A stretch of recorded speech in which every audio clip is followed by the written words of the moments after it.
Kaho Shishido's first morning in town begins with the kind of mistake that feels harmless at first. She oversleeps, rushes out the door, and starts eating a snack bar serving as a rushed breakfast. What lingers longer than the embarrassment is the moment after, when something drops from above and catches her hand mid-step. She does not see it clearly, only enough to remember the weight of it, the strange sensation that it was not just passing by, but reaching. By the time she repeats the story at work, the explanation is already waiting for her. A hawk. They come from blind spots and seem larger when startled. The confidence of that answer leaves little room for doubt, so the incident fades into teasing. Her lateness becomes the joke. The attack becomes an exaggeration.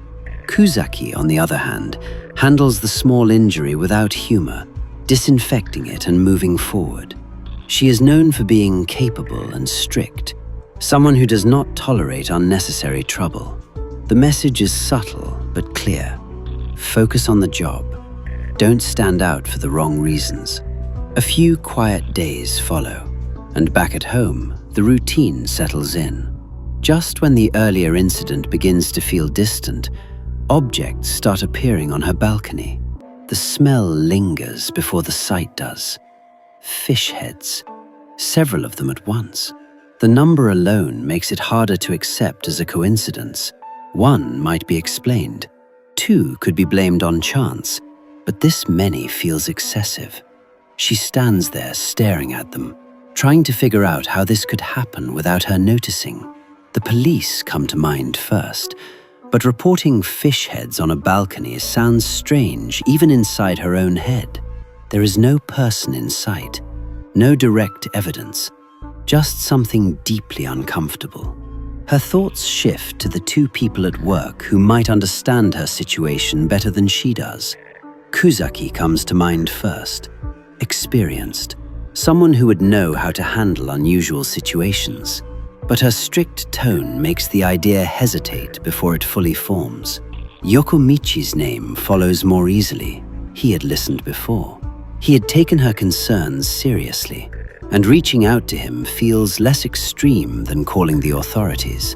And with that, her tension eases even before he arrives. Seeing him look over the balcony without visible concern lowers it further. He studies the fish heads with mild curiosity rather than suspicion, and offers an explanation that fits comfortably within the town's habits. Black kites fight over food. It happens more often than newcomers expect. The amount is unusual, he admits, but not unheard of, describing it as more inconvenient than threatening. The certainty in his voice reshapes the scene in front of her, something accidental. Her earlier thoughts about the police now seem exaggerated. She apologizes for overreacting, aware that fear had carried her further than the evidence did. He does not press the subject. Instead, the conversation drifts naturally into something lighter. He asks whether she has a boyfriend, the question delivered casually, as if it simply followed from spending time together. When she answers no, his reaction is immediate. That simplifies things, he says, and suggests they go out sometime. The unease fades, and agreeing to the date feels like a smooth step forward. The ease of their conversation makes agreeing seem natural. By the time they meet again, Yokomichi takes her to a temple, describing it as his favorite sightseeing spot in town. The view is impressive, the kind that makes the town feel smaller and quieter from above. He speaks about the temple with pride, then shifts into its most famous story as though it is part of the tour. Long ago, he explains, a creature known as the Ao Tengu lived in the mountains behind this very temple. According to the legend, it would fall in love with human girls, offer them gifts, and eventually take them away as brides. The girls never returned. The story, as he tells it, carries more curiosity than warning. Over time, he says, the legend has been reinterpreted. What once sounded ominous has been reshaped into something romantic. The temple is now considered a kind of power spot, especially for couples. Visitors make charms inspired by the idea that once it grabs you, it will never let go. Holding hands in front of the statue has become a small trend, a symbolic gesture rather than a fearful one. Hearing the phrase out loud gives her pause. The wording echoes in a way she does not fully examine. Gifts, taken away, never returned. Still, the tone around her is light, and she tries to match it. While extending his hand, he suggests taking a photo together as part of the experience, framing it as harmless fun. Before she can respond comfortably, Kuzaki's voice cuts into the atmosphere. Her presence changes the mood instantly. She does not treat the legend as playful folklore. She rejecting the idea of turning something associated with disappearance into a romantic attraction. The idea that it could be turned into romance does not sit right. Being taken without warning, losing someone suddenly, that is what the legend originally meant. The mood shifts without anyone raising their voice. What had been light a moment ago now feels off. Calling it superstition when real girls disappeared, when real people were left behind, starts to feel disrespectful to the victims. And as she stormed away, she whispers to Kaho not to let her guard down. The warning is brief, but it lands heavier than the argument itself. And the conversation quietly ends there. Moving on feels easier than staying in that discomfort. Suggesting food becomes a natural way to reset the atmosphere, to act as if nothing serious just passed between them. She agrees, and they leave the temple behind. Even after that day, the incidents do not stop. Things continue to fall from above, sometimes during the day, sometimes late at night, always when she is not looking. At first, she clings to the same explanation as before. Birds fighting, things slipping from their claws. The town is used to it after all. But the contents begin to change. What appears no longer feels random. It is not just scraps of food anymore. Some of the items feel deliberate, as though chosen rather than dropped. The repetition becomes harder to ignore, and the discomfort she had managed to quiet starts rising again. It follows her into work. Small errors begin slipping through. Details she would normally correct without thinking start passing unnoticed. Consistent enough to draw attention.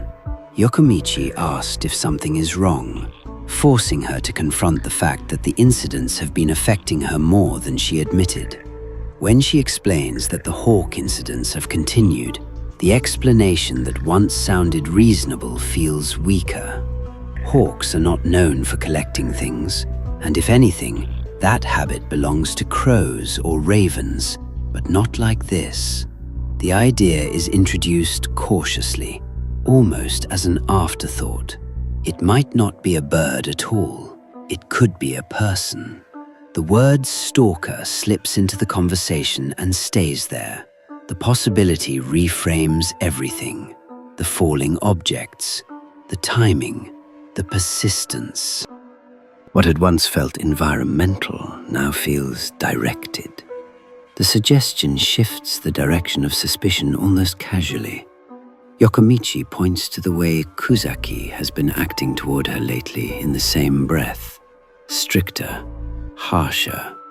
He added that stalking isn't always out of love, sometimes out of hate, sometimes jealousy.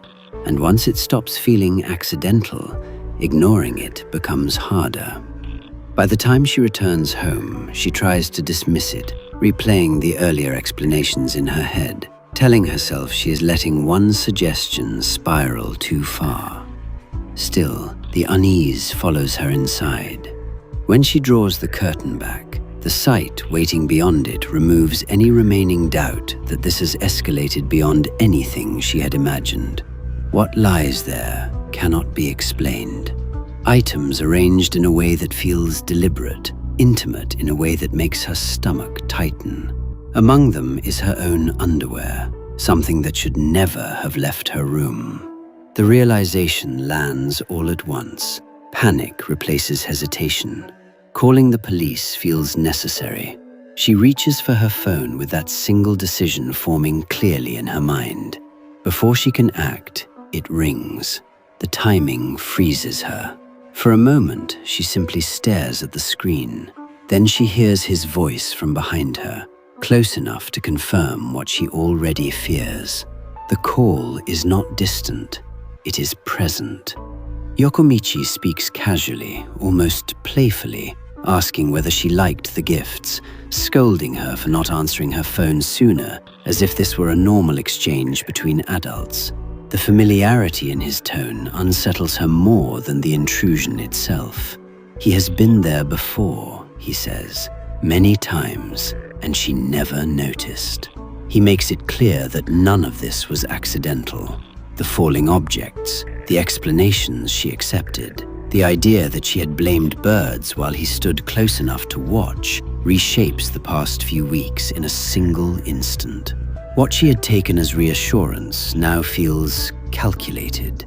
The attention she thought was kindness now feels morbid. The shift in him is immediate. The casual tone fades, replaced by something steadier, more deliberate. The legend from the temple no longer sounds like a story meant to fill the air. It sounds rehearsed, structured, like something he has already decided to carry out. He speaks of it not as a crime, but as something bound to happen. The idea beneath it is clear enough. Silence and obedience are her only way out. Resistance, on the other hand, will lead to harsher consequences. For a brief moment, the situation feels sealed, reduced to two people and a locked outcome. And then it breaks. The interruption is violent and sudden. One instant he is there, the next out of the space. The same kind of force she once struggled to identify now reveals itself in action. There is no time to understand what takes him. Only the sound of his struggle remained as he was yeeted from the room. The removal is immediate, decisive, and final. The aftermath does not stretch into chaos the way she expected. Authorities arrive, questions are asked, statements are taken. The official explanation settles into something manageable. He ran away. The conclusion clean and simple enough to make sense of that whole ordeal. Later, when Kusaki visits her, the tone is calmer than the situation warrants. The questioning had taken time, she says, and she urges her to rest before speaking about anything further. The concern feels genuine. When the conversation shifts, it does so carefully. Yokomichi, she explains, has ties to the Shomen Temple family. The detail casts their earlier outing in a different light, making it feel less casual than it first appeared. His behavioral issues are not new. There had been a violent incident at a previous workplace, handled discreetly, resolved through private agreement rather than public consequence. Afterward, he was sent back here. At their company, he had kept mostly to himself, but the shift in his behavior around her had not gone unnoticed. That is why she had been watching. Why she had reacted the way she did at the temple. Why she had gone to check on her when something felt wrong. She admits she should have spoken sooner. The apology is direct and honest. Once his name settles into the background, the conversation shifts again, reaching further back to the day before everything.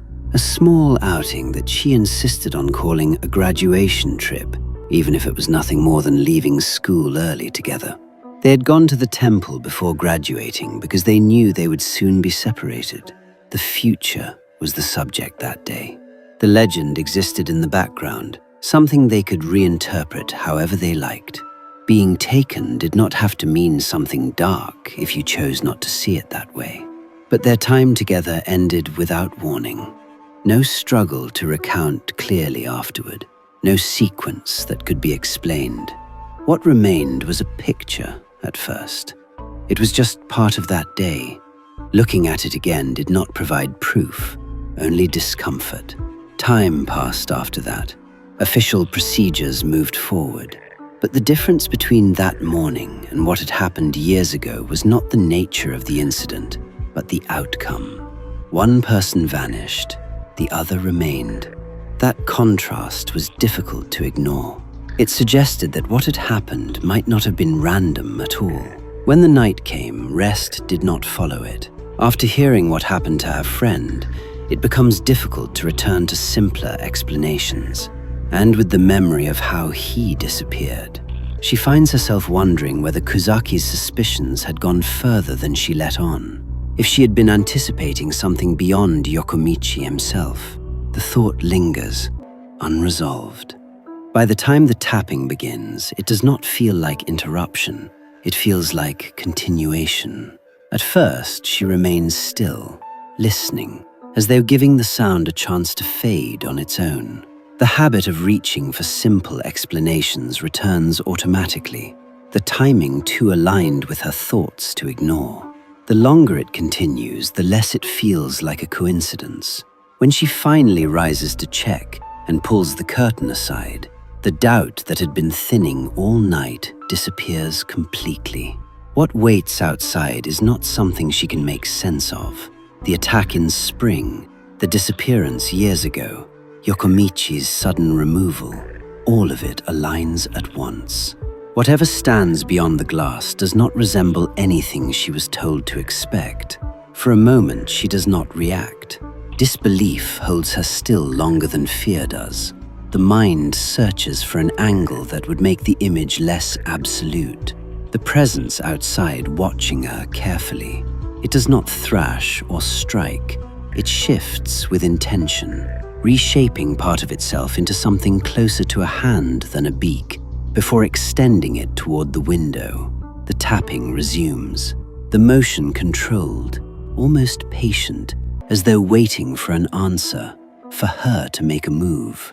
Without fully realizing why, she lifts her hand and rests it against the window from her side, mirroring the contact in a way she does not analyze in the moment. After that, morning settles over the building with the same rhythm it always carries, untouched by what unfolded during the night when Kuzaki arrives. She calls out Shishido's name from the entrance, expecting to resume their conversation, when concern hardens into certainty. She moves forward with the understanding that something has already gone wrong. What she encounters inside does not require interpretation. The pattern she has been tracing for years is confirmed right in front of her. Shishido is gone. The silence inside the apartment feels heavier than before. What seemed like progress to her closes again, returning her to the same emptiness she came here to escape.